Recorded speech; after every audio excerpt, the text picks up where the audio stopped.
Hallelujah.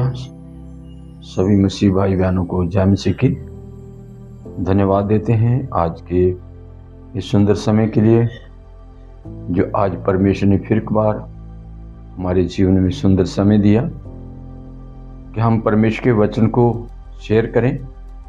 तो आज का वचन है कि परमेश्वर का वचन हमें सिखाता है कि किसी भी बात की चिंता मत करो। हर एक बात के लिए परमेश्वर का वचन कहता है कि अपनी चिंता जो है अपने परमेश्वर के सम्मुख रखो, प्रार्थना, निवेदन, विनती के द्वारा। तो जब हम इस संसार में रहते हैं तो चिंता हर एक इंसान की होती है। किसी को खाने की, पहनने की, किसी को बच्चों की शादी की, घर की, कामकाज की।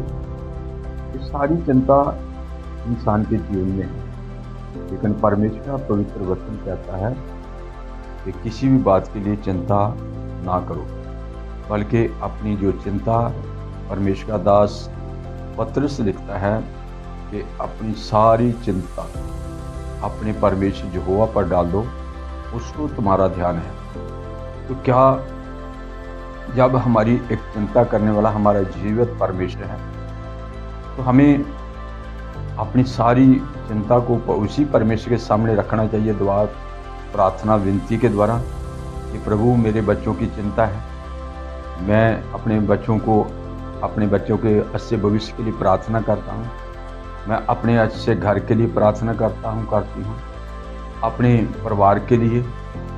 तो सच में जब हम अपनी प्रार्थना के द्वारा अपने परमेश्वर को अपनी चिंता उस पर डाल देते हैं तो हमारी चिंता करता है। चिंता दो प्रकार की है। एक शारीरिक चिंता है, हम क्या खाएंगे, क्या पहनेंगे, क्योंकि हम सब शरीर की चिंता करते हैं। लेकिन बाइबल हमें सिखाती है कि हमें प्रभु यीशु मसीह हमारा सारी चिंता से ध्यान हटाकर परमेश्वर के स्वर्ग राज्य की ओर लगाना चाहता है। क्योंकि आज का इंसान जो है वो संसार में रहकर अपने स्वर्गीय पिता को भूल गया, प्रार्थना करनी भूल गया, परमेश्वर की महिमा करनी भूल गया।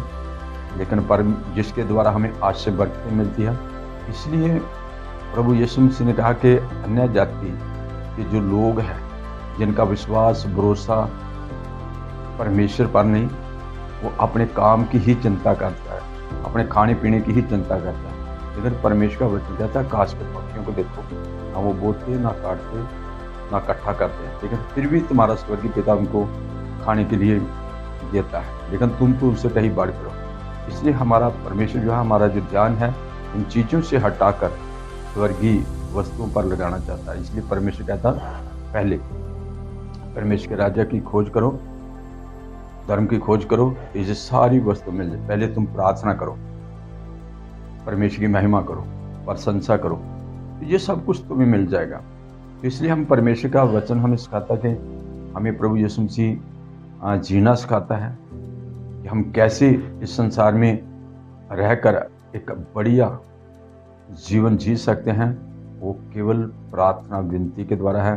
जब हम प्रार्थना विनती सुबह शाम दोपहर करेंगे तो हमें चिंता की जरूरत नहीं है, बल्कि हमारा परमेश्वर हमारी चिंता करने वाला परमेश्वर है। तो मैं चाहता हूँ कि आप लोग परमेश्वर से प्रार्थना करने वाले बन जाए, ताकि परमेश्वर आपकी चिंता करे और परमेश्वर आपकी सब जरूरतों को पूरा करे और आप चिंता से मुक्त हो जाए। जय मसीह।